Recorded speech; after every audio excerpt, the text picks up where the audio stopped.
It recognizes our belief in God, our country, not just individuals, our country, our founding fathers codified this in the documents that founded this country. Our reliance, our belief in God, and our reliance upon God. Of that, there's just no debate on that. You may like it, may not like it. Declaration of Independence, we find these truths to be self-evident, that we are endowed by our Creator with certain inalienable rights, of which are life, liberty, and pursuit of happiness. It goes on in the Constitution to say we are putting together this Constitution in a preamble to secure the blessings, not only for ourselves, for posterity. And that Constitution followed with a Bill of Rights that enumerated those godly rights given to man, including the very first one, which was a right to believe in God and to express that belief anytime, anywhere, including the public square. 33 million.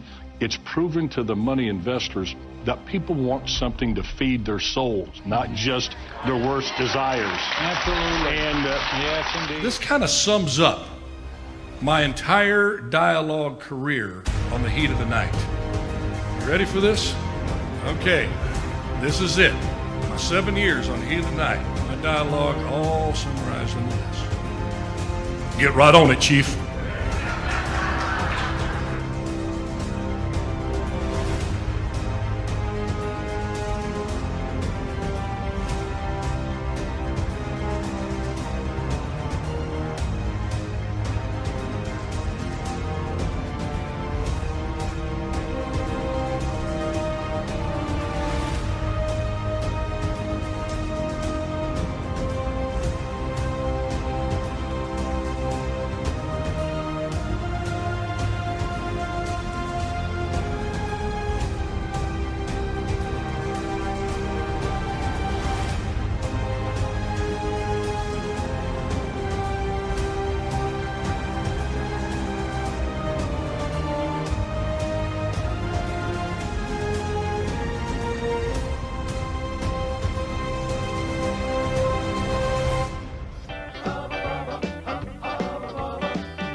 Skinner, but Bubba's my name. I like my iced tea sweet and my women the same. I'm your brown-haired badge here in little old Sparta, but nobody's bigger or tougher or smarter. If you're looking to fight, best not be with me. Gonna be held tight, well now we'll just see. You never know in the heat of the night on TNT. Heat of the night on TNT. Now I don't put on any airs, but then I ain't no slob. Just a redneck boy with a blue-collar job. The ladies I date, they gonna have 'em some fun, 'cause I'm a big hunk of crime-fighting son of a gun. So if you're looking to fight, come on up in the ring. You wanna be held tight, just about anything. And it happen in the heat of the night on TNT. Hubba, hubba, hubba, hubba. Heat of the night on TNT. Yeah. And so, my fellow Americans, ask not what your country can do for you. Ask what you can do for your country. Mr. Gorbachev, tear down this wall. What the hell's going on out here? Everybody grabbing out there. Nobody. That the only thing we have to fear is fear itself. Today, I consider myself the luckiest man on the face of the earth. I'm not fearing any man. Mine eyes have seen the glory of the coming of the Lord. So, 5 seconds left in the game. Do you believe in miracles? Yes! Unbelievable. Free at last! Free at last!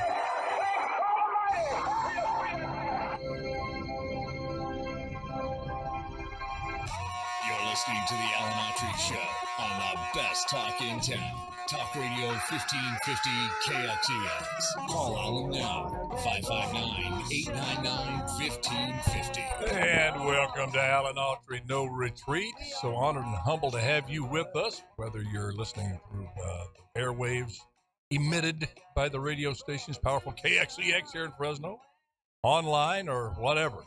Just so happy that you've given of your time here, live, 12 to 1 p.m. It is Taco Tuesday, Tumultuous Tuesday, Tender Tuesday, Terrific Tuesday. Terrific Tuesday. Yeah.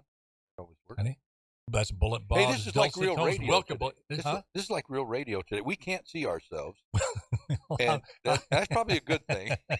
Now, other people, I have a face made for radio, dude. Let me tell you something, man.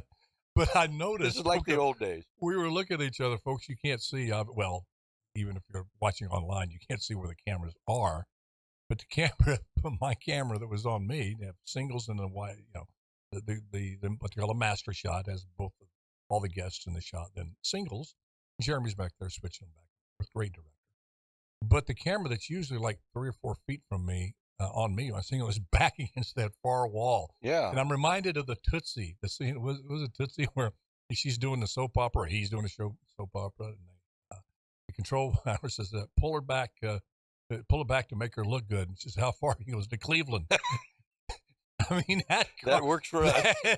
Do I look any better on social media? Does it have me on there? We don't have a monitor. Are we on social media? I mean, we are? So people on Facebook can see us, but we can't see ourselves. Okay. Well, that's probably just as well. What a great use of the first 3 minutes of this show.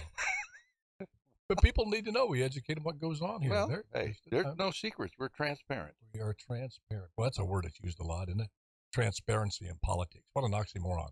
Never happens. Never happens. It happens only. It's how about in the media? It's word speak for in campaigns. I'm going to be transparent. Totally. You're going to know what I do every minute of the day. Yeah, you know what? I'd say, yeah, you are transparent. We see right through you. You're a liar. Oh, where do we begin? It's I'm kind of torn, Bobby, because what? Well, it's close enough to Christmas that I'm starting to feel the Christmas spirit. Yeah. And you got all this stuff still going on in the world, the war raging in Ukraine, inflation raging, mental health issues with our children, Hunter Biden, around doing his thing, trying to act like a choir boy. And bless his heart, I believe in redemption, and I hope he's found that. I hope he's found peace and stuff. But, you reap what you sow. Some of this stuff, and it's coming out now. He's going to definitely go before the Republican committees here in the first of the year, and those Republicans, they're like starving dogs in a meat house. Yeah, to get over him. They're going to go full force. Yeah, so you're torn between you do that or you do subjects like, let's talk about the origins of Christmas. Let's talk about this. I mean that'd be a fun show, but we're a news. We're news, politics, entertainment, sports. We're a veritable potpourri. Of plethora of subjects, a plethora, a smorgasbord, of which we can speak pertinent information very poorly on a lot of subjects. Yeah, so I'm saying, what do you pick? And then last night I was going, we just got to report it. I don't know if we're going to do a show next Wednesday. Probably not. I think we'll do probably a rerun, but maybe. I don't know what. Tomorrow? Well, no, next week. Next week, because that's real close to Christmas. Maybe we'll do, if we do a show, let's do one like the Christmas show, some subject that we don't have to talk about the carnage in Ukraine. We're not programmed. We're not sticking our head in the sand. Those problems are going to still be there after Christmas. Yeah, but can't we take a few? Can't we just take a few minutes and kind of put that aside? Because that's still going to be there. Yeah. And Christmas only coming by once. Yeah. And I really had to have a better appreciation for it now with my grandkids. Christmas is really for them. We're trying to teach them the right way and what it's really all about. What it's really all about. Yeah, what it's really all about. So the spirit is renewed in me every year because of them. Yeah. Because I'm an old cynical guy. Sometimes I look at the glass half empty. But anyway, that might be a good idea if you want to do a show. We'll think about that. But in the meantime, let's talk about Hunter Biden. Okay. Well, here's the thing. Here's why you can't avoid that. And maybe they're picking this time of the year to make their move. By that, I mean they, meaning Hunter Biden and his team, in anticipation of this New Year assault, which is what it's going to be. I mean, it could be a righteous assault. I think it needs to happen, a thorough investigation, which I think whether you're for Hunter Biden or you're just an apologist to the end, or you're a far right and want to just see him hung by his heels until dead, what have you, or you're just like most of us, you just want to see justice have its day, regardless of what party you're in. I think we all agree that this is something that's going to hang over this country until you have an investigation. I just hope that the Republicans don't make the mistake. I mean, like your thoughts on this, that the Democrats. If you're going to criticize any person, any movement, any business, or when you decide you are really going to lay it out there, attack them, resort to calling them every name in the book, maybe they deserve it. But then you have to resolve yourself to be better than what you're criticizing. If you say, okay, you stacked, in this case, speaking of, just for example, this January 6th committee that was stacked with really Trump haters. You got this Kissinger, and God, I've already forgot her name. She's on the political landscape. It's the one that led the charge. Liz Cheney. Cheney. She's totally gone from the scene. The left got all they needed from her. Gets no press. But, they didn't put a real, what you would call conservative Republican on that committee.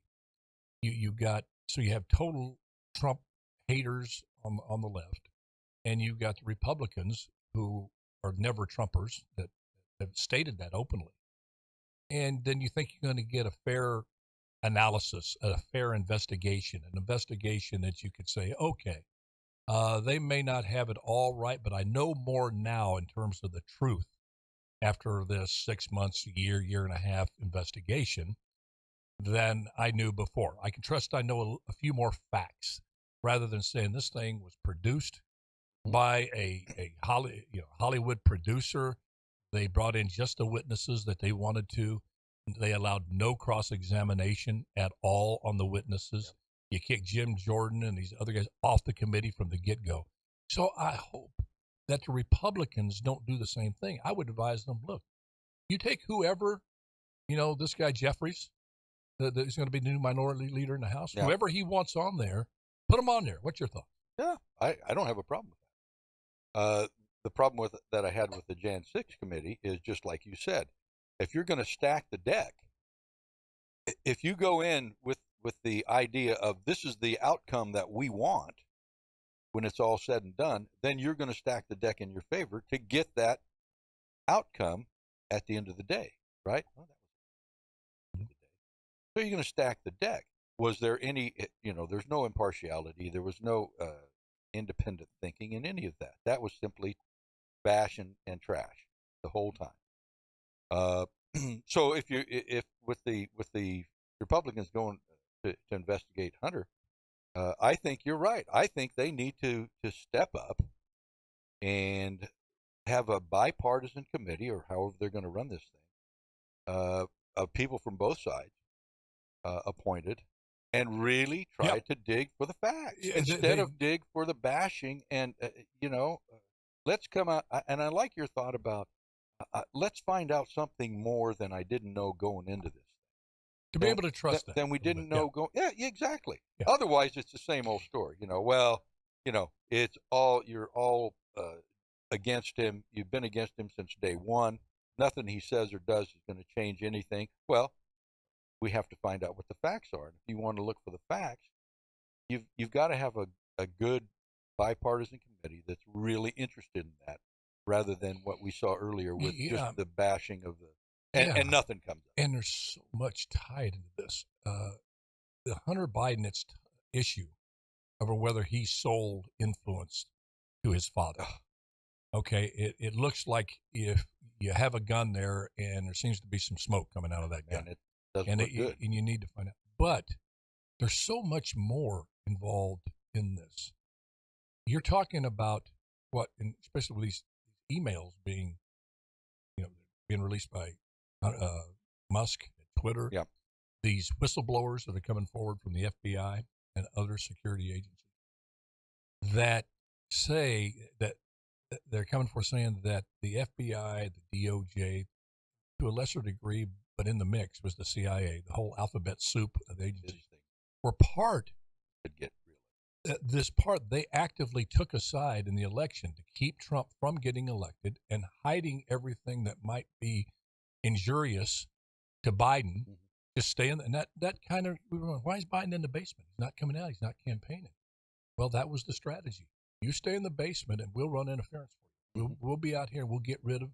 And when the FBI knew that laptop that was dropped off, and I have no doubt that Hunter Biden, bless his heart, was totally out of his mind with drugs.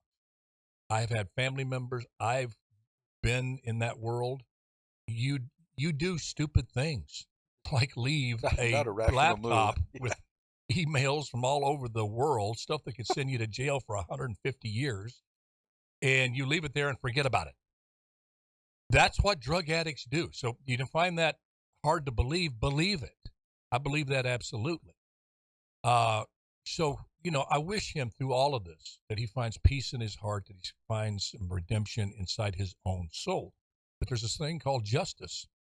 And the FBI knew from the time they got that laptop from that store owner that it was legitimate. We know that now from the whistleblowers that came forward. They looked at it, yet they had 50 security people, high-ranking security people, led by folks that used to work at the FBI and intelligence agencies, writing a letter, open letter to us, the world, saying that is Russian disinformation. It's not real. Now, right there. That's real scary. And it just piles on. It gets worse and worse and worse and worse.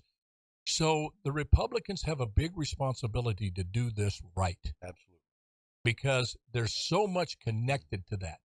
And if the trail leads to Joe Biden, because the big fish they're fishing for is Joe Biden. And there's a lot there.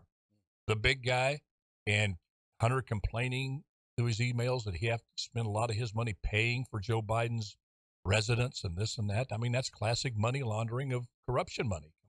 Then you have Biden telling Zelensky, unless you fire this prosecutor that's going to investigate the energy company of which his son, Hunter, is on, if you don't fire that prosecutor, you don't get the $3.5 billion that we said we're going to give you. I mean, right there, you have 1, 2, and there's more. It's not a good look. You have so much that, to me, and again, I always say this when I come to a subject like this. I know I made a living acting. I know when I've seen people be overly dramatic, it's not fun to watch, overact, and I don't believe that, because it's just so over the top in the acting. And I think people do that in politics. They'll say something that is so over the top, over dramatic, you just kind of swat it away. That's what they do a lot of time with Alex Jones. Then Alex Jones will bring up something that's real, and people dismiss him because, all the other stuff that he said. But I'm going to say this because I believe it with all my heart. I believe what has possibly gone on, and you have enough evidence right now to take it serious and delve deep into this and get the truth out. The biggest threat to democracy the way we know it that this country's ever seen. You've never seen big business, big high tech, the federal agencies, even in the crooked days of J. Edgar Hoover, eavesdropping on Martin Luther King. Bad, you bet. But nothing like this. In bed with a political Democratic Party to cancel the sitting president, to get him wiped off Twitter, Instagram, his voice silenced, while you have your guy safe in a basement, while you're lying to the people, bald-faced lies, and that's okay? That goes unpunished? Now, I don't know. I'm going to keep, honest to goodness, I'm going to keep an open mind on this, Bullet. But I'm going to keep an open mind, but I'm not going to let my brain fall out either. Well, I keep an open mind. I'm trying to keep, with all of this evidence that points to this unbelievable cabal of corruption, the likes of which this country's never seen on this scale. I'm going to keep an open mind. And again, my hope is Republicans, and, I'm going to talk Kevin McCarthy. I know Kevin. I don't know him well, but I know him from mayor's days, from Bakersfield, right down the freeway here. Great guy, nice guy. A lot's on your shoulders, my brother. You've got to resist the temptation to get the headlines and throw a bunch of red meat to certain brethren that we both have. and be committed to doing the right thing. And I would say you want a working example, as imperfect as it was. It's going to grab some people, but go do your homework on it. Go look at the Warren report on the Kennedy assassination. It didn't answer everything, but it was obvious they had a totally bipartisan committee looking at that assassination. And they looked at the facts, and they gave the people the facts in this book, in the Warren report. And if you really care, and you read that, I've read about 3/4. But it's a perfect example. Just dig into it, give us the facts, and then let the facts lead you to whatever action is going to be taken. Well, I mean, am I over being dramatic on this thing? I mean, you look at everything that's involved in this Hunter Biden thing, and you go, "Oh my gosh!" The CIA involvement, the FBI involvement is really distressing. Really distressing. And the FBI goes to Zuckerberg for the election and says, "Hey, be alert for Russian disinformation." Wink, wink. Yeah, laptop. And that's really disconcerting. You silence a major newspaper that's been around for over 100 years, the Washington Post. You don't run the article on social media. You refuse to run the article about the laptop. I mean, I don't know. it's and a again, tangled web. And again, I hope there's so much there. I feel, and again, I'm not going to prejudge, but come on. You know, you Democrats that listen to the show, my Democratic friends, I even got some woke left, far left friends. I love them. I really do. They're confused as they think I am, but I love them. Okay. But you know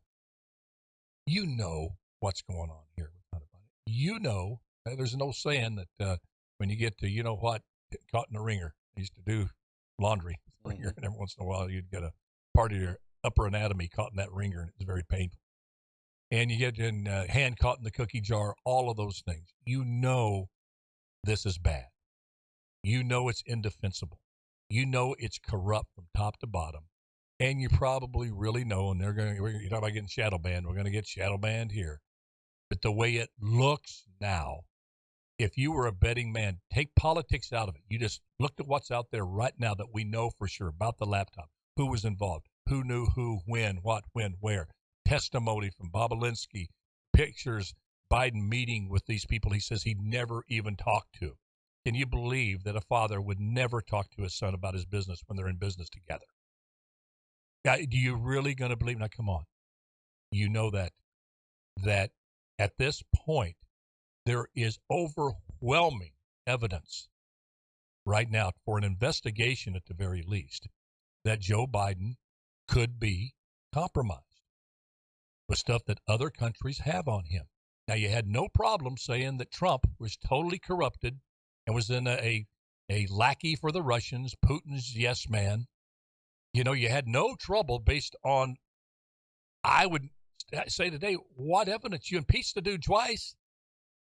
He's been audited for the last 15 years. They've been trying to get this guy, the mainstream media, because he's been his own guy. And being his own guy was not pretty. I don't like his language. I don't like the way he treats people. I don't like his sense of humor. I think he has none. People laughing, "Oh, Trump's so funny." He hasn't said one thing I thought was funny. He tries to be funny. But I'll tell you one thing, he's got policies. Many of his policies were good for America, were good for everybody.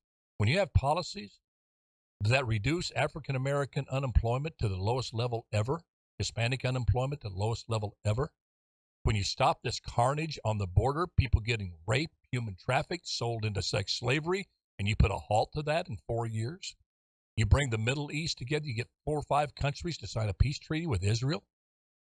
You got to judge the actions have to mean more to you than some guy who very distastefully imitates somebody that's disabled. I get you. But you got to get the other side too. When you add all that together, is that as dangerous to your everyday life than somebody selling out military secrets, possibly, to China? It's so compromised that whatever China wants, China gets, and China's looking at 2027 to go after Taiwan. I mean, these are questions they're going to get into, and I hope they stay the course. And All right. Well, it's unfortunately, again, a story that's not going away. But, to quote a cliche, you just said we're into cliches today, which sometimes are pretty good. It's a story that must be told. It really is. And do you share the same concerns that the Republicans and their divine wisdom and great patriotism are just going to blow this? Well, if a track record has anything, they have great potential to blow. You know what I'd first do? I would say, Ted Cruz, I love you. You're great. You served your party well. Did you take a vacation for about a year? Go out and write another book and not show up? You're articulate. We know that. You tell everybody you are when you get up. I mean, I love guy. I like Ted Cruz, but it's too much. You go down there and took him and you think Ted Cruz and Lindsey Graham went down there to save Herschel Walker? They're going to go down because you know what you had to save them. How'd that work out for you? And you want to? We're going to go get more black voters to vote for Herschel. Yeah. Who do we get? Get Lindsey Graham and Ted Cruz. You know what you do? You go to the Rock and say, Rock, hey, we're athletes. You like football? I like football, yada, yada, yada. Come on, throw a bone my way. Come on, get on the social media and support me. You would have peeled off enough votes if you would have done it that way, rather than holding up these. Anyway, that race was winnable. Yep. Should have been won by Herschel Walker. It was the most, I wouldn't even say dumb, because they knew what they were doing. They were using Virgil. They wanted to be the one. People like Lindsey Graham, Ted Cruz, again, not demonize them, just knowing the human spirit, knowing human selfishness. They wanted to be the one to say, I delivered Georgia for Herschel. If it wasn't for me, I'm begging for money every day, being the televangelist like Lindsey Graham, he wouldn't have won. Ted Cruz, if I wasn't over there selling my book, getting everybody on the tour with him, he wouldn't have won. And then, you throw Mike Huck, and then Mike Huckabee disappointed me. He thinks Mike should have been one, Governor Huckabee, seeing through that. He knows the South. He knows these people. He just says, stay home. Let's go get, Ben Carson. Race played a big part in that race. You curse the darkness and turn on the light, man. It's out there. Yeah. And you needed to get more black voters trusting the Republican agenda. And you know who's going to do that with a lot of people? Because let's face it, white people historically have not really been trustworthy with the African American community. If somebody who says they have no right, they meaning black folk, to distrust white folk, I'd say you just do a little bit of history. Come on, get real. Now, are we at a time in history where a lot of folks, or some folks, a good percentage, use that, and try to make people think it's 1865 again, or even 1965, when it's clearly not? It's not the same country. There's great opportunity for African Americans. A lot of white people get behind conservatives wanting to level the playing field even more. Okay, so but anyway, I obviously that's a race I got to put behind me, because, but I'll make a prediction as we go to break. Sometimes necessity is the mother of invention. I believe Joe Manchin's going to switch parties. You think so? Yeah, I think he's going to switch parties, and that's you got Kristen Sinema, who just became an independent. I don't think Joe will become independent. I think if he wants to run again next election, he'll go Republican. This is Alan Autry, No Retreat, with Bullet Bob Leoni. We'll be right back.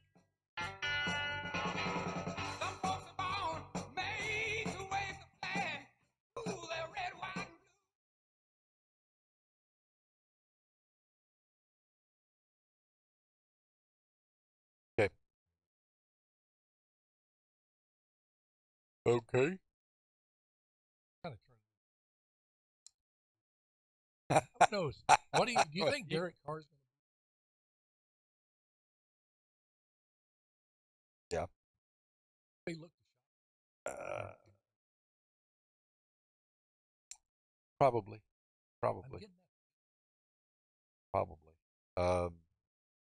They'd want to do it now.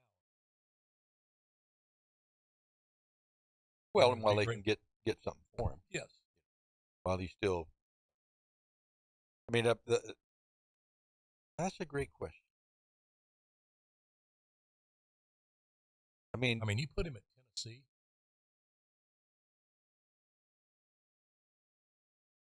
Well, Jacobs is doing. I mean, he's kicking butt this year.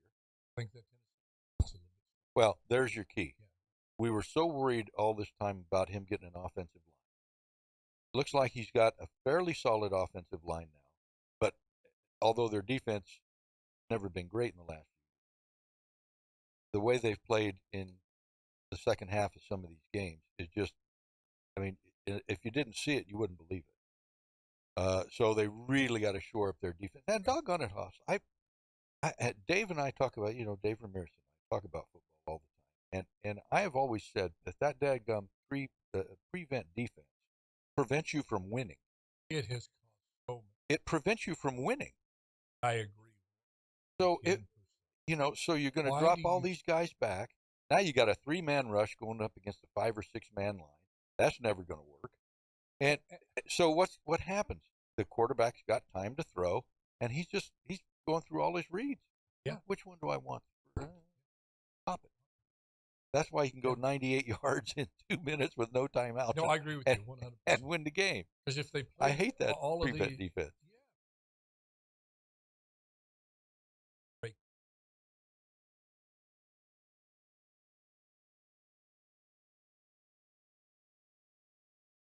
Especially if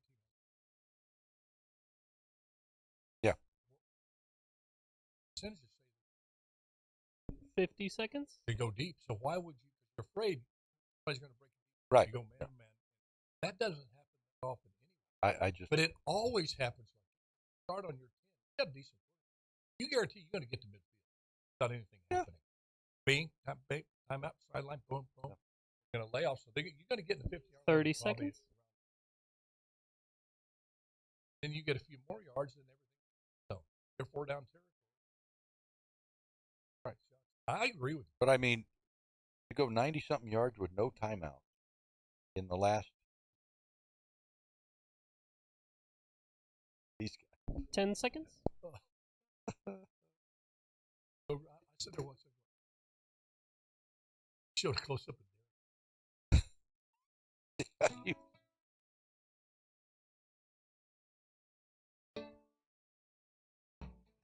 You're listening to the Alan Autry Show on the best talk in town. Talk Radio 1550 KXEX. Call Alan now. 559-899-1550. Yeah. Well, I like driving in the Nashville. Hey, Mr. Porter. It's McCoy to you, not Amos McCoy. Big difference to Amos McCoy. I hate getting confused with that guy. All right. Hey, some big news here locally. You heard about the trade, Brittany Griner for Victor Boot, described by 60 Minutes as the most dangerous man on the planet.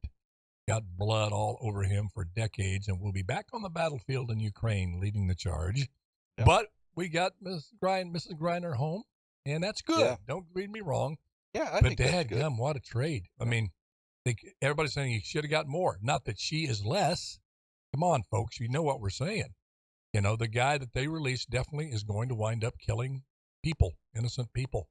He's known as, he's a wizard of military strategy, something that the Russian army needs desperately. And so you got that here. But here locally. Go with this. Bob. We have a story. Well, everyone, of course, has heard about Brittany Griner and her release last Friday. We still have Paul Whelan in there in prison in Russia. He's been there 4 years, serving a 16-year term for espionage, supposedly. Another fellow there, Mark Fogel, a professor from Pittsburgh, who was caught with a small amount of marijuana. He was over there to teach school. He's currently serving 14 years, and one other person. Now, this person was released this weekend, but I don't think anybody heard about this. I didn't.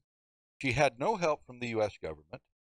This is a lady by the name of Sarah Krivenek, who was a Fresno resident. And 5 years ago, she moved to Russia to teach school over there, teach English. And got into a domestic dispute with her boyfriend, I believe, and was arrested and incarcerated. And she was incarcerated for almost a year. And just this last weekend, she was released from prison and is now home here in the Valley. No fanfare, no help from the U.S. government. And in fact, one story I read says that she didn't even, there was some U.S. diplomats that didn't even know she was incarcerated over there. So she's home, but that just a little. What was her offense? No, do you know? I mean, did she beat? Was it domestic violence? Or yeah, something, or she was. It was alleged that her boyfriend had attacked her, and she picked up a knife and swiped at him and sliced his nose. And he was going to press charges, which he did. So they arrested her. He later requested that those charges be dropped, but that didn't happen. So she ended up serving almost a year in prison. And she said that the conditions were deplorable. They were placed to work at a large factory for hours and hours and hours a day. Bad conditions, bad, as you might imagine. It's almost like the gulag situation. Yeah. Well, they don't want to make prison a place you want to go. Yeah, exactly. You know? Well, so she made it home, but I thought it was noteworthy. Number one, because she is from the Valley, but number two, that there were apparently no attempted efforts by the federal government to get her home. How'd she get out? In exchange for, they finally released her. They just let her go. Now, wait a minute. Now, I don't know if that was... You're insinuating that the Russian system has a heart. Well, that's what we're assuming there. We know that's not true. I'm not sure if they released her because there was so much fanfare about Griner, or what. But she did get released. After she got out of the prison, she was detained for another 30 days, like a holding cell or something. Wow. Until she finally got released. Well, she's back home in Fresno. She's back home. She's Fresno never looked so good. Not ready to talk about all of her exploits or situation yet, but so yeah, she's my mind. I'm just so polluted by modern TV shows and stuff. You know, my mind's going. It's like was it like a 90 Day Fiance? Did the Russian guy, they meet online? That I don't know. I know it's 70. I'm just saying. I hate myself for it. I just got to get off my chest because that's what I'm sitting there thinking. I promise people the truth on this show, even when it's bad. I need to slap myself, but it's what I'm thinking. Going, how did she get over there? What were the circumstances? Yeah, I mean, she went over there to teach school. I mean, some people don't like Fresno, but you say, I'm going to go here and go to Russia. Come on. 5 years ago, she left to go teach school over there. Did she meet the guy over there? That I don't know. We got to do some more digging. Okay. Well, you know what? No, we're not. Dadgummit, she's home. She's safe. Yep. It's going to end there on the Autry show. We're not going to. If she wants to talk about it a little bit more, then let her do it. She's home safe. A school teacher, for goodness sakes. For whatever reason, she was over there. She was teaching kids. Yep. And teachers are my heroes. So, what's her name again? Sarah Krivanek. Sarah Krivanek, welcome home, dear. Yep. Glad to have you home. Sorry you had to go. Krivanek. You had to go through that. Hey, by the way, yes. On this day, we haven't done this in a while. Yep. On this day, several months ago in April, we celebrated the anniversary of Jackie Robinson breaking the color barrier in Major League Baseball in 1947. On this day in 1956, I was 4 years old. Yes, so was I. On this day in 1956, another major milestone in Major League Baseball. The Dodgers traded Jackie Robinson to the hated Giants. Get out of here. Their bitter rival. They traded Robinson to the Giants, and rather than report, Robinson retired. He said, "There's no way I'm going to be a New York Giant." So he I respect him even more. He retired being a from the diehard game. Yankee fan. I'm a big baseball fan. You know that, Bob. Bob and I go way back. I mean, sick baseball fans. Back in the day, we were kids. We could give you the lineup of every major league team and on the bench players. Those baseball cards, man. We collect those baseball cards. But I didn't know that. Yeah. He retired rather than report to the Giants. Why in the world did they trade him? Well, that I don't know. Come on. We need to look at that and find out. Yeah, shame on them. Well, that's the Dodgers for you. They're so money grubbing. The Dodgers. You're gonna get a call. Oh on that, man, I still have a permanent twitch from the 1963 World Series. I was a Yankee fan. You remember in '62 we won it when Willie McCovey hit that line drive to Bobby Richardson. Yep. So it was just euphoria there in the 6th grade. Well, Mr. Cole used to let us listen to the game. Remember?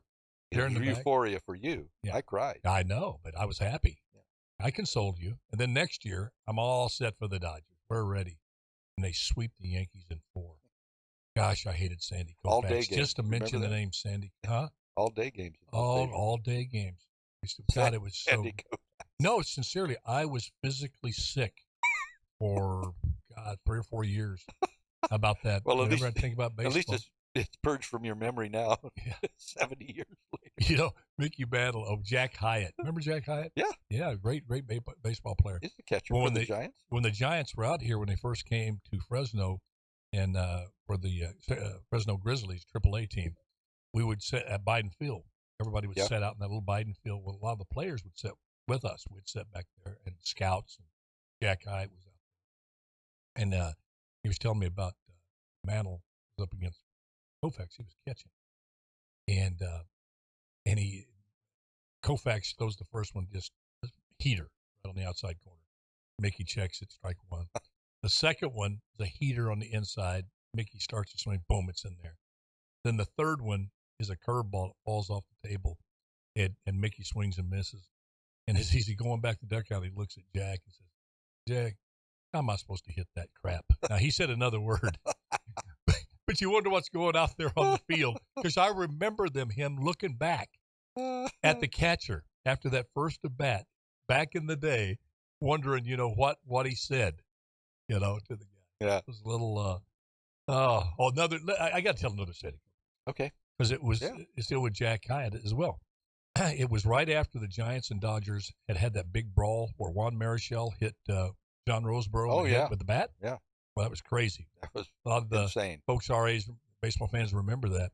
It's crazy. There was Marichal thought Roseboro had thrown the ball back to the pitcher, Juan Marichal, and it nicked his ear, and he thought he was trying to hit him in the head. And Juan Marichal, he's throwing the ball back to Koufax, and Marichal just snapped.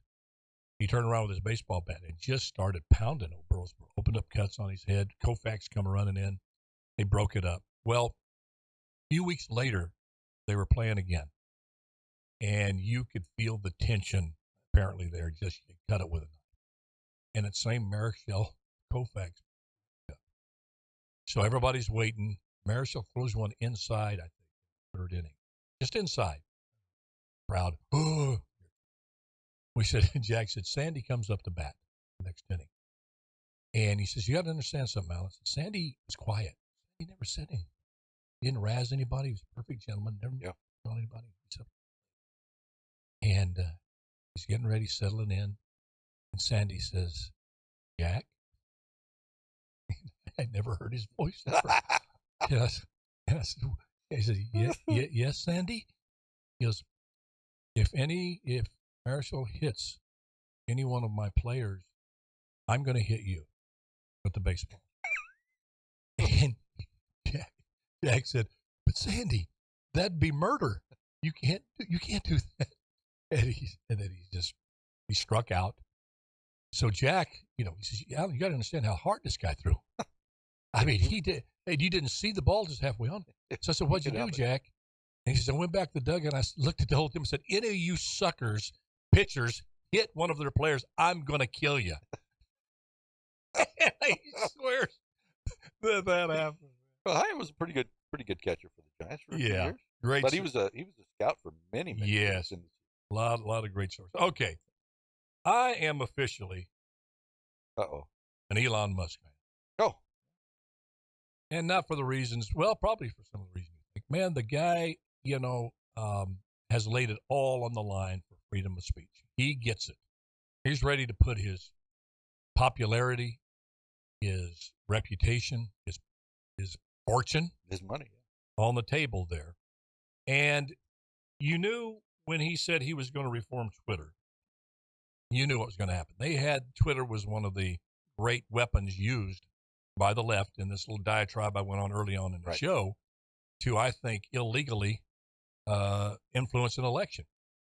And Twitter was one of the hammers, along with Instagram, Facebook, all of those social media platforms. Amazon, Google, trying to search, for something on the right. And to silence. Just silence. Everything. So they were clearly, but they didn't have the evidence. He goes in and buys it, finds the emails that clearly prove that there was a not just an attempt, a successful attempt to partner with the Democratic National Committee, direct messages from the DNC to Twitter saying take down these posts, and Twitter was very compliant. And just to say, hey, and he goes in there, and the first thing he does is fire a bunch of those people. And then he gets rid of all of yesterday, I guess, all the espresso machines.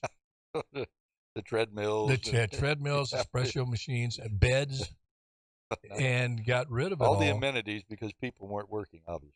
And exactly, and then everybody just goes ballistic on going crazy for that.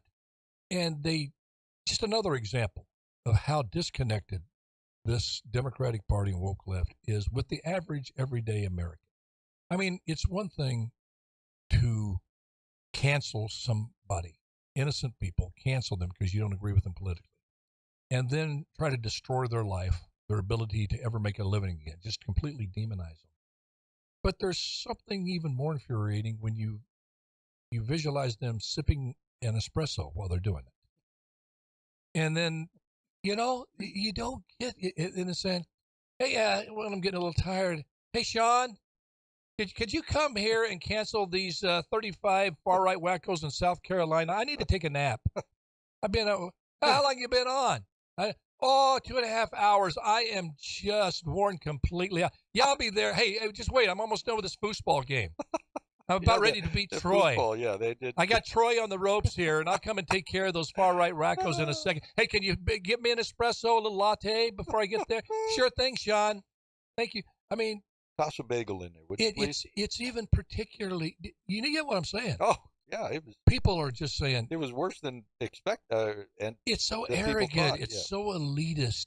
And it's like when Seinfeld imitated, he said, the gay prince going through his contacts, who he's going to delete.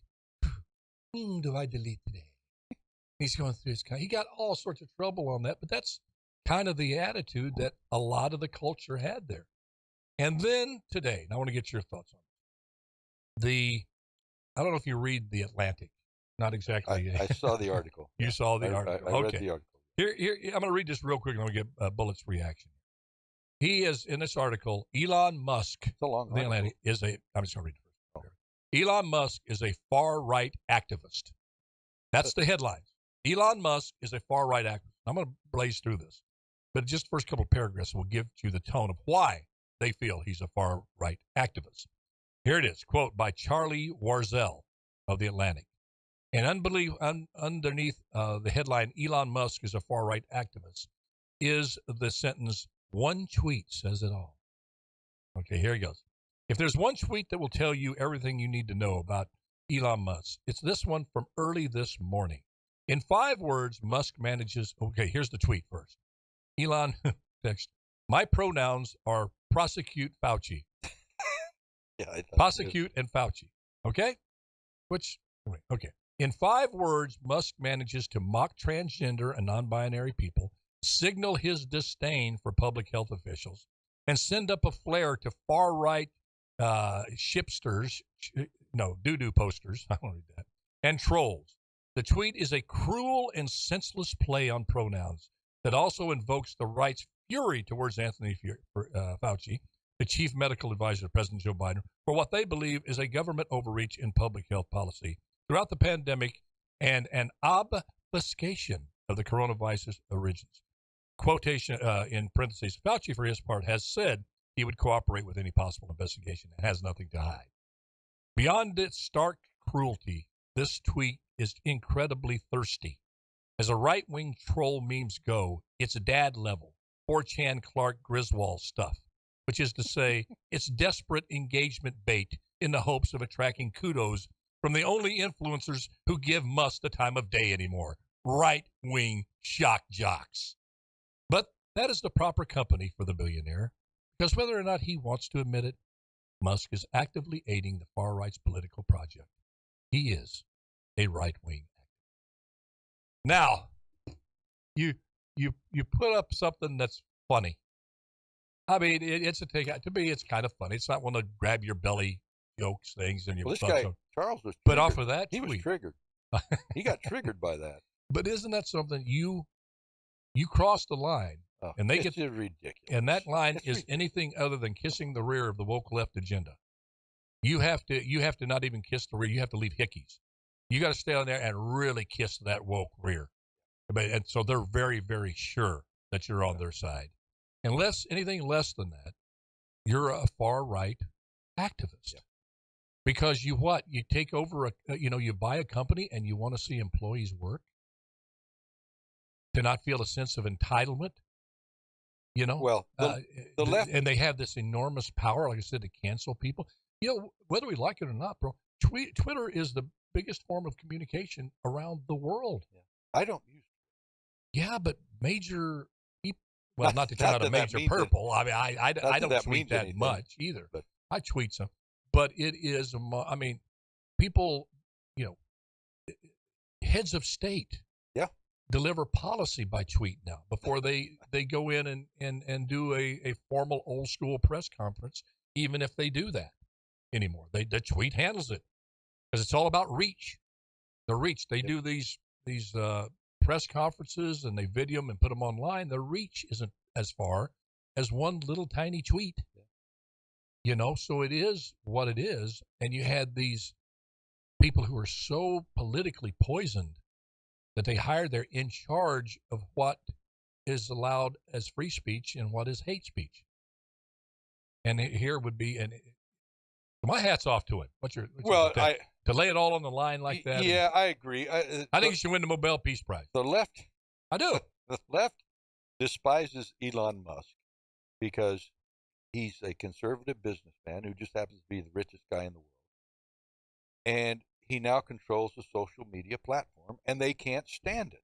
Remember earlier when I said if you can rig a thing to situation to come out with the outcome that you want. Absolutely.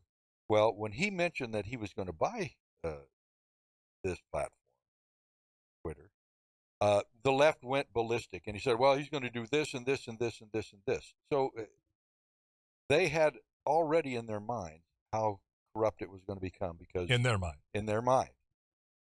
So it was almost a self-fulfilling prophecy that you see something from Charles Warzel, whatever, that one small tweet. That article goes on forever. It's not a three paragraph article. He wrote the whole, I don't know, probably a couple of pages if you broke it out on that tweet, and how this guy. And he mentioned a lot of things in there, and I did he mention taking Kanye off? Trying to buy? No, I mean no, that's not mentioned. No, it's like Musk has no boundaries for the right. Yes, he does. Kanye went too far, and he did the right thing. You can't spout all the Nazi stuff. Get some help, Kanye. You say some good things. You say some things that are crazy. I think you're a decent guy, and so does probably Musk. You gave him a chance, put him back on. He went over the line. But you don't hear kudos coming Musk's way going, you know what? We still hate him, but he did something right there. No. Used to be able to do that. Never going to happen. Well, he reinstated Kathy Griffin. Yeah, exactly. Who held up a severed head of Trump. Of Trump. So that's not to incite violence, is it? Yeah, he reinstated her. So, guys like that write articles like that, and I kind of chuckle. Because it seems like they get triggered over the smallest thing, and he mentions it's an insult to gays, to non-binaries, whatever. Really? Dude, you got to find another profession if that's going to trigger you, and you can write 4 pages of garbage. Well, that's what I'm saying. If you do not accept the whole woke agenda, which includes the gender fluid pronouns, and you think that it's really kind of absurd, that you really don't have to do that, that's not something good or to teach our kids, that there's no really man or woman. It's all some gray area, and you take exception to that. then you are far right. But here's the frightening thing about it is the millions and millions of people who apparently agree with them. It's hard for me to sit here, being an old fogey, I think a lot about stuff like this, probably too much. But wait till you're 70. You get closer to meeting your maker the day you're born. You will too. Well, did you hear?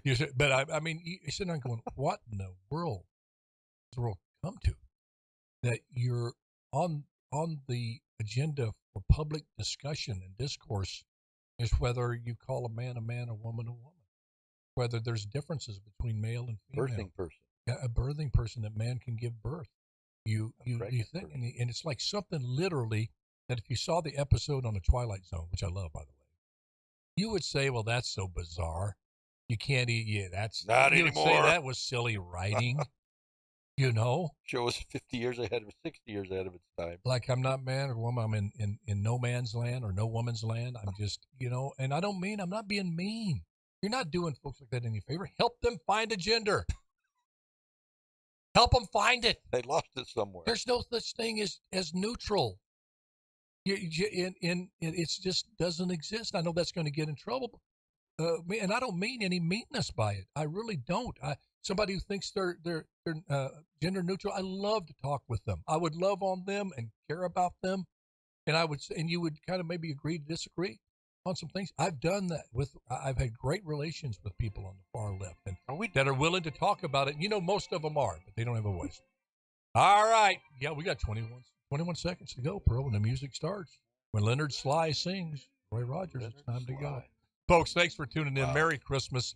Good Lord willing, the creek don't rise. We're going to be here tomorrow on Wednesday with one Mr. Larry Powell. And Guillermo is going to join us tomorrow. Bullet Bob, thank you much, buddy. Tell Guillermo to get some water. God bless, love you, do your best, let God do the rest. Thank you, Hoss. Who cares about the clouds if we're together?